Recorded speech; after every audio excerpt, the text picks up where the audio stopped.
Aaron, welcome to week 2 of season 2 of Faux Fantasy. And if you I guys think can, it's week 3. it's week 3, but currently there's multiple episodes going on in season 2. So I'm basing it off of how many episodes that we've currently put out of the released season of the NFL season.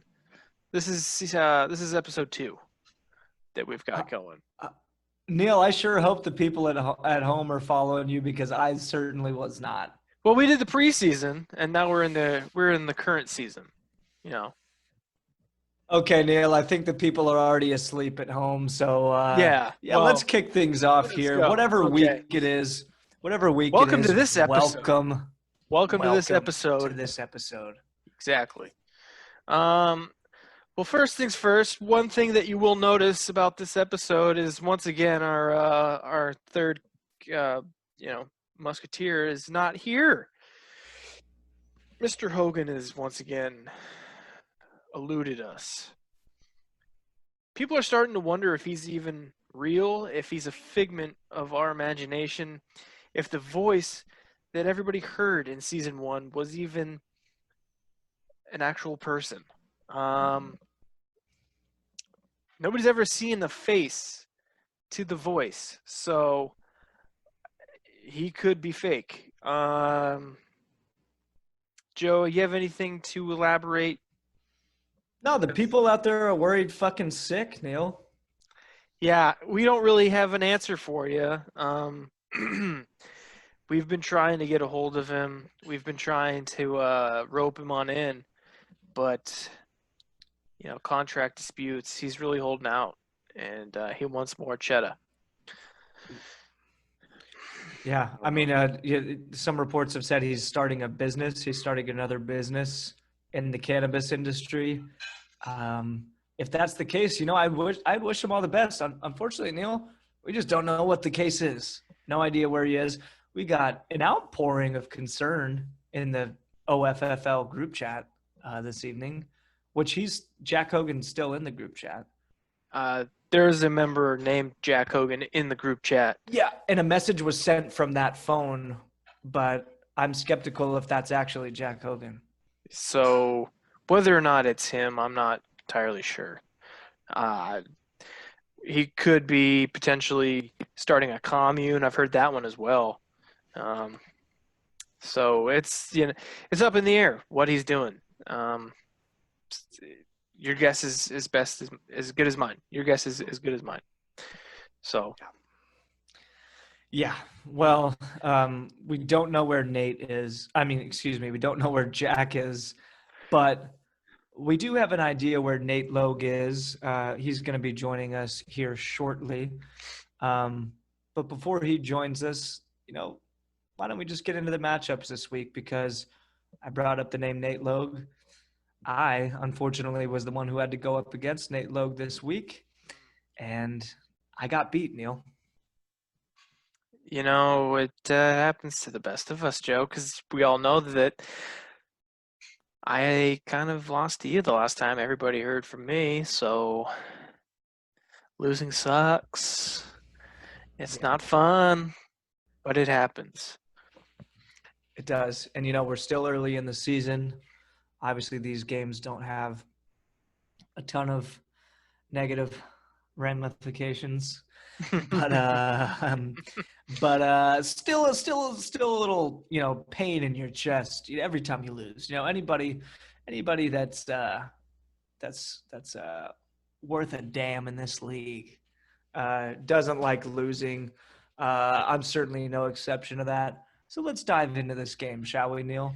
Absolutely. I'm looking here at the scoreboard. You lost by a close margin of exactly 5 points. That's a good one because, you guys put up really solid numbers here. Solid 102 to 107.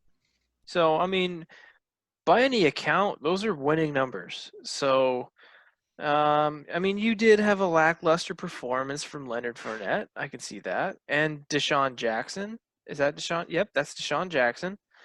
So, I mean, you take away those two performances and you replace them with a couple others, and I mean, obviously you're going to have a win. But the same could be said on his side as well. So, it's a toss-up, in my opinion.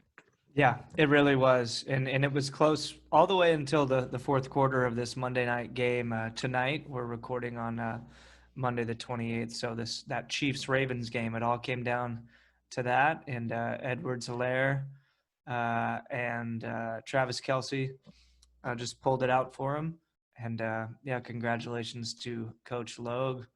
So let's move on to the next game. Right. On my screen, it's showing as Daddy's Boys against Dallas Carter. Yeah. And, you know, I think Dallas Carter really just kind of got the best of him there. 40-point margin, some would say that's a blowout, but I think we'll get to an even more substantial blowout later on. But, yeah, you know, it's probably just a down week for Daddy's Boys. He's obviously having a rough season. We hear him here in the background. He's having a rough season. You know, he's going through some injuries, and excuse me, sir, if you'd like to join in on the podcast and have an argument or two, then by all means. But if you're gonna be in the peanut gallery, then shut up. All right, sorry about that. It's okay. I don't think your mic was hot. I don't think anyone heard that. So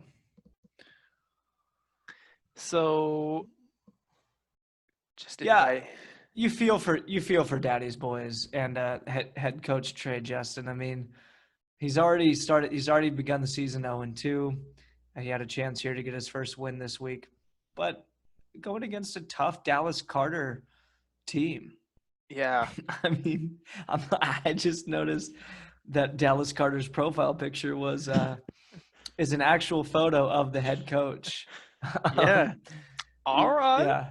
All right. Yeah. Yeah. With the lollipop in his mouth and all. That is exactly. That's iconic. Really nice touch there. Just for the marketing team there. For Dallas Carter, really well done. Yeah. But yeah, I mean, not much you can do. Yeah, he was trying. He was trying his hardest. Yeah. So it looks like Nate Logue is also in our waiting lobby here. Yeah, let's bring him in and we'll backtrack a little bit. Yeah. To our game. You know, he deserves to have a word. He earned that win. Yeah, absolutely. Let's get him in. Hey Nate, how you doing? Coach I'm Logue. doing wonderful, sir. How are you? Great. So we're just kind of covering over some of the games this week. We actually did just cover yours and Coach Kinder's game. But we wanted to backtrack a little bit and, of course, give you a chance to speak on it. You know, as I said to Neil, you deserve to have a few words on it. You certainly earned that win. So your thoughts on this kind of a nail-biter this weekend? Well, first off, I want to give a good shout out to Coach Kinder. The way he set his lineup this week with Julio Jones being injured, a very key piece to that offense. And the way his team performed, truly just he lit a fire under their ass, and they came out and they played. They really wanted to win this one, and albeit with my quarterback stinking it up on a Thursday night, I thought I was done for. I really did. I thought it was going to be an uphill battle coming in. And then, you know, I forgot about the second and the third fast of the game, and that's defense and special teams. And by golly, did those boys pick me up. I couldn't have done it without Sam Darnold finding every single blue jersey in the building that day. And, you know, Mason Crosby putting in some 50 and 49 yarders. So that was wonderful. Even going into Monday, we thought it was going to be probably a loss, and we were just proud of the way we performed, and we ended up getting the W. So we're happy with it, but, you know, hats off to Coach Kinder and the way he performed this week. Absolutely fantastic. We're excited for a Week 12 matchup, especially going into the playoffs. 1 week later down the road to end the season, it's going to be a big game. There could be playoff implications, whether that's seeding, whether that's someone getting eliminated. And we're just excited to see what the season takes us. Yeah, absolutely. Yeah, well said. And really looking forward to that Week 12 matchup as well. Excited to get another crack at the Hoover Bucks. Yeah, You guys got a fantastic program. some of Thank the you, sir. earlier predictions definitely have Coach Kinder making a very lengthy run into the playoffs as compared to last year, obviously, which was a little lackluster. But this You're year, referring to my 0-6 start. which is looking more like what I'm going down. 2-1.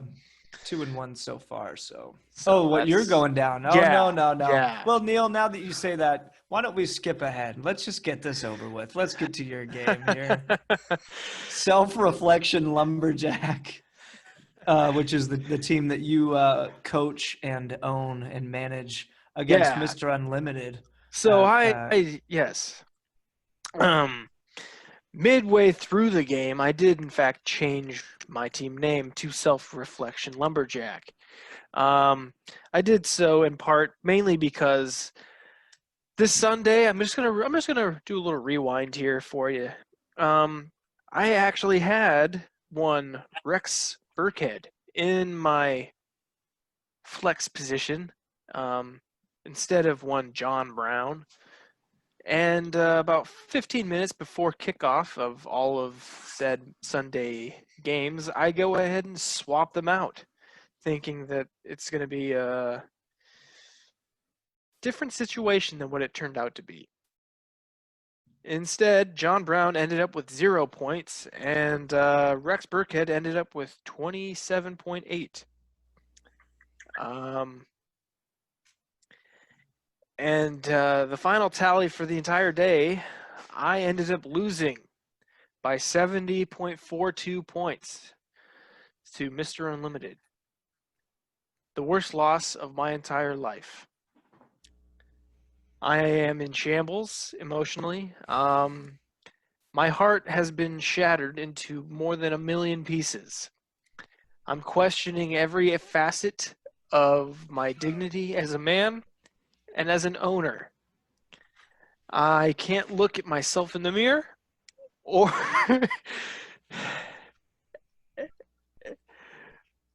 at myself. Take your time, Neil. Take your time.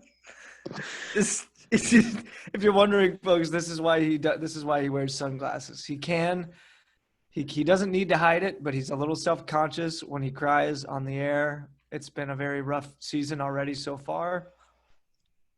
And sorry, Neil, keep going. This is a prepared statement, right? You prepared this. Some of it is prepared. Some of it is actually just straight up from the heart because I thought that the fans needed to know. Yeah. I feel like I've let the millions of viewers down, and I feel like I've let all, was it 9 or 10 of my players down? I don't need to hear that from the peanut gallery. It's just a shame, really. I thought I came into it more prepared, and I know the league has really let me have it. And frankly, I know they're going to keep letting me have it. So, Neil, that was beautiful. Thank you for being so vulnerable. Nate Logue, you're the defending champion, but you've no doubt seen some downs in your fantasy football career. Do you have any words for Neil at this point? Well, if you look at my score last week, we ran into a red hot Goats team who, hats off to Coach Stottlemyre, squeaked out a win today. Shout out to you, sir. But I think we got drubbed by 70-something points, and he made a run at my record. He was 0.1 off tying. And, I got an earful all week long, and the fans were upset, especially seeing that the next week we had another tough matchup against Coach Kinder with McCaffrey down and Adams down. You just got to rally, Neil. I don't know who you're playing next week, but you better fire these boys up. Let them know. I think, if I'm not mistaken, you are playing the commish, which means one of you guys has the ability to turn your season around, and one of you guys is facing an 0-4 start. So, you got to bounce back. You got to find a way. That waiver wire, those pickups. Just in my personal opinion, a little help here. I think that Diwali, I believe his name is, for the 49ers, I think Reed is out next week as well as Kittle, and he will see the start. He saw several targets in the first half and had 2 red zone targets. Might be worth a flyer. So keep your head up, keep out there, and, you have a down week. It's how fantasy goes. Bounce back. At the beginning of this season, I said I would do anything to win, and that meant cheating, collusion, absolutely anything, complete anarchy in an effort to obtain absolute glory and gold. 3 losses doesn't necessarily mean that I am done. But that being said, Nate, I will do anything I can to win, and if that means asking for your help, I will get on my knees and ask for your help. Please trade anybody with me. I don't care. I think what you're asking me is if I will share my adrenochrome source with you. And yes, my players had a natural advantage this weekend. We're pumping the children's blood straight out from underneath Vic's Pizzeria. And I don't want to say I'm Inslee with the right people, or, it could be dropping an Obama out there on my source. So, heck, I'll say it. I have a few people out there who've been pumping me full of the good stuff, and we definitely gave it to our players after that loss last week. So if you need a hookup, let me know.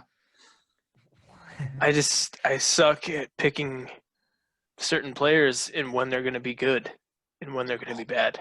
So, I don't know. Hey, that's fantasy for you, right? I mean, hey, but no, like Nate said, like Coach Logue said, you're playing running back U, aka the Commissioners team, at home next week. Fuck. And he's also 0-3, if I'm not mistaken. After this week, he'll be 0-3. Is that the Sunday night or the Monday night matchup this week? They are playing, I believe, Monday night. The big stage. Wow. Yeah.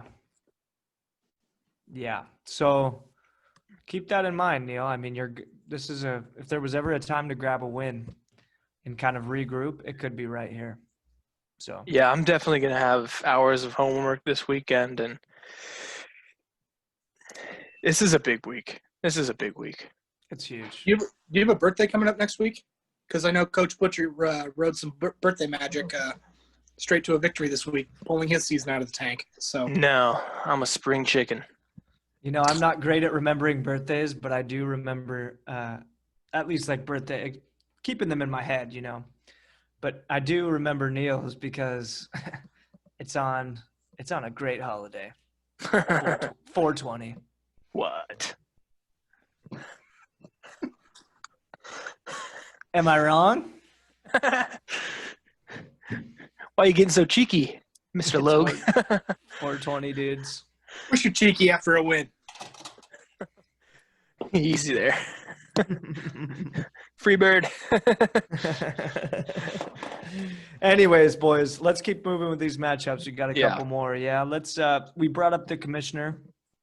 Let's talk about running back U versus I'm the fucking worst, who really, I mean, he did not live up to his name this week. The birthday boy, as Nate said, Caleb Ooh. Butcher, absolutely just trounced the Commissioner Spiller, 123.2 to 106.28. I believe most of his points came from two players. Yeah. And guess if one of their names rhymes with Matrick Flabones. Yes, you're right.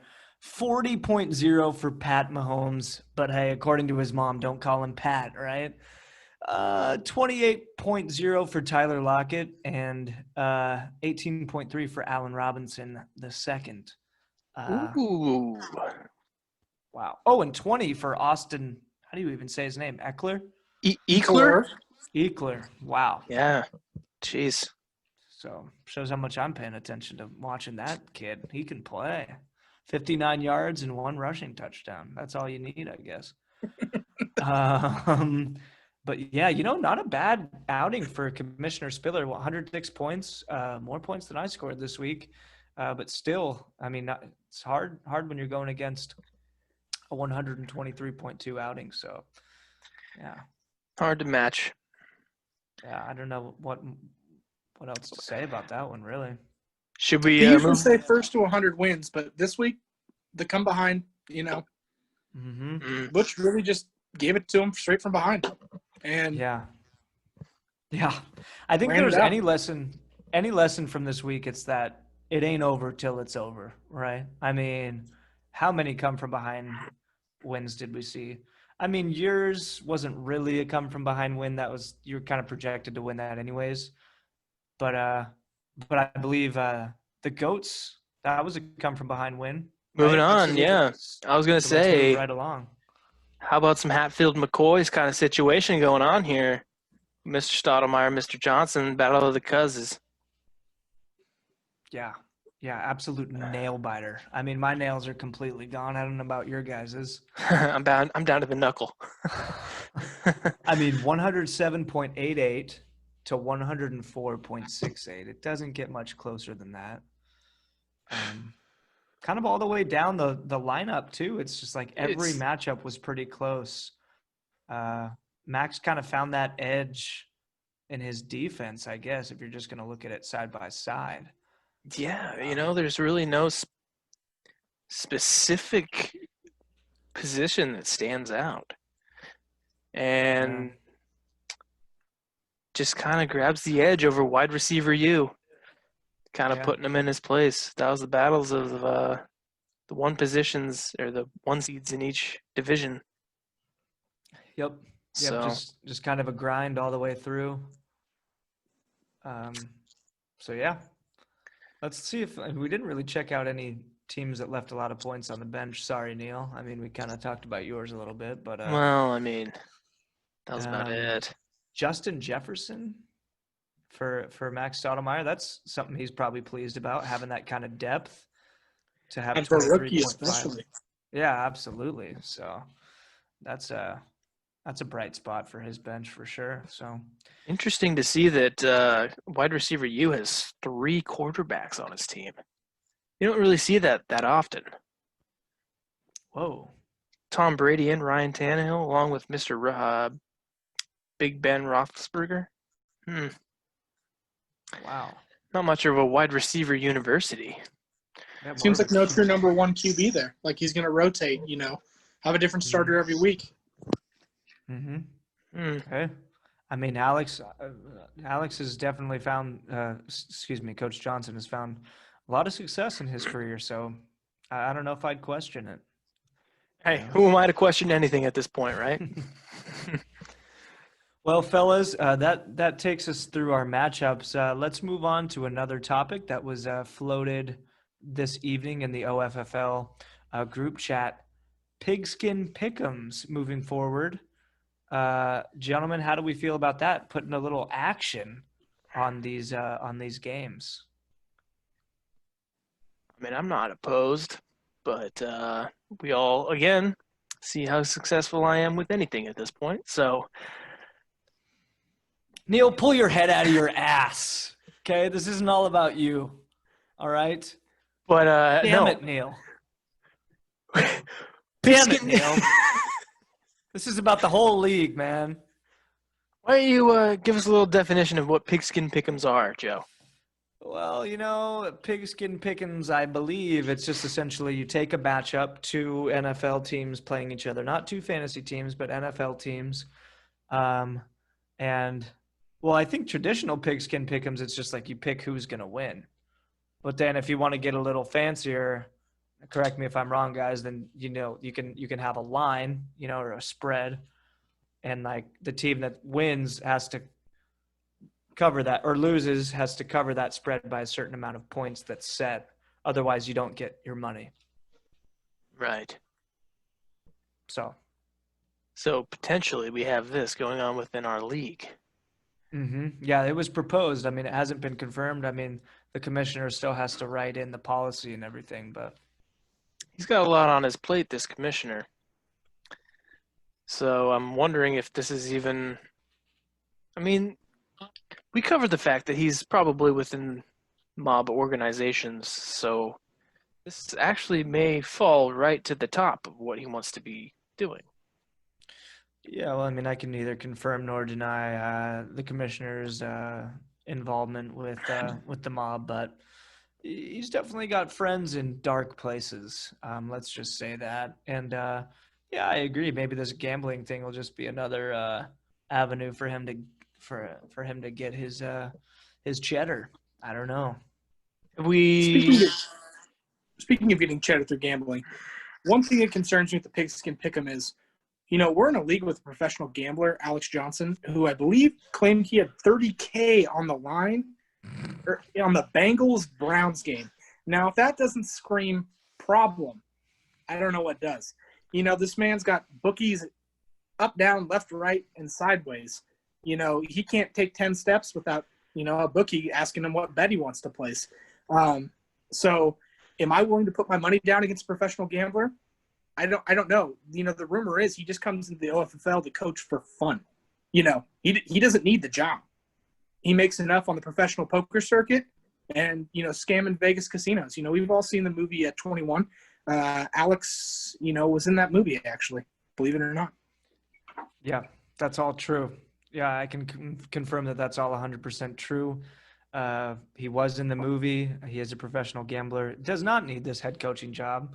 I mean, it pays a little bit, but his salary for the OFFL pales in comparison to what he makes gambling. Yeah, kid's an expert, and yeah, we might be at a bit of a disadvantage going up against him. But at the end of the day, it's all a head game at this point. Is he in his own head? Or, I mean, you got loose cannons in this league. True. So. True. You're saying maybe, Alex is used to going against people or games, that kind of play by the rules. And we don't play by the rules. No, not at all. No. Well, I don't know. I'm certainly down to look more into that and discuss it more, something that I'm interested in. But another thing that was proposed, gentlemen, the OFFL minor leagues, a separate league, I guess just the minor league, but a separate league that's a lower tier so we can get more people involved in this league who've been wanting to get involved in it. What are your guys' thoughts? Yeah, I think this is a concept that's come up several times before, and it's definitely that. It's a concept. It's it would incorporate a lot more people, and we'd have to find those people. So, I disagree. I don't think the issue is finding the people. I think you see tons of people coming forward and asking.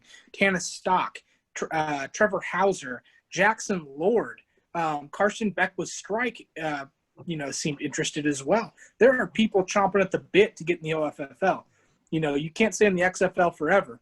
You're going to want to jump to the big leagues, It's one thing to be owned by The Rock and be a gimmick, but when you really want to jump to the Roger Goodell big leagues, you want your shot. You're looking for any opportunity you can get. Yeah, I totally agree. I think there's a lot of interest, and I think owners really like the idea. It just increases just fan interest in the game. I think it's just good for the game of fantasy football. I think it'd be nice to kind of develop relationships with owners and organizations at that minor league level and work with them and send guys down when they need some work or when they need some rehabilitation and I think it's a good idea. I think that'd involve a league meeting and potential more policies having to be written up. Mm-hmm. And so, well, you know what it sounds like to me? It sounds like we need to get the commissioner on and we need to discuss some of these things, the gambling and the OFFL minor league. To be honest, it's hard to get a straight answer out of the man. He danced around on Faux Fantasy last year, came out and said he was retiring as commissioner for the second year in a row, only to back out. And, has already hinted that his retirement again this season. And can we really trust the man? I mean, at this point, it's just his word is as good as Bernie Sanders. I mean, am I right? You said it, partner. Not me, but hey. Yeah, I think we just need to get him on the podcast. So next week, that'll be our goal, guys. We got to get him on this pod. And by the way, I don't want to speak too soon. We'll get into this later, but Nate Logue, you've joined us so much on this podcast. We might have to start talking about kind of co-host job offer. If you're interested, we'll talk more off air, but we might have to discuss these things. That's the kind of noise I like to hear. So we'll discuss off camera. Yeah. All right. All righty. Thank you so much for having me, gentlemen. Hey, the pleasure's ours. Thanks for coming on. Coach Lowe, great game again.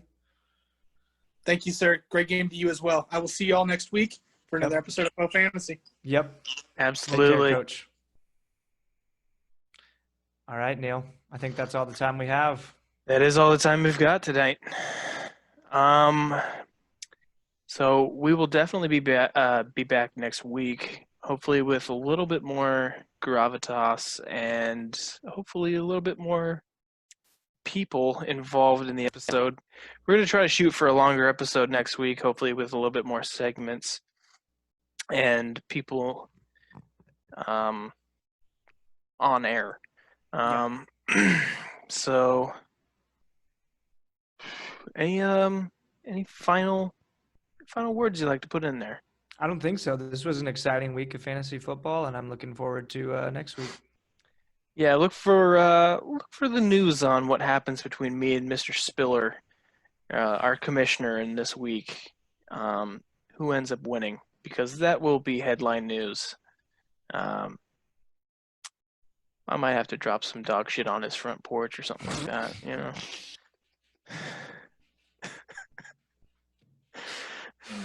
Oh, man.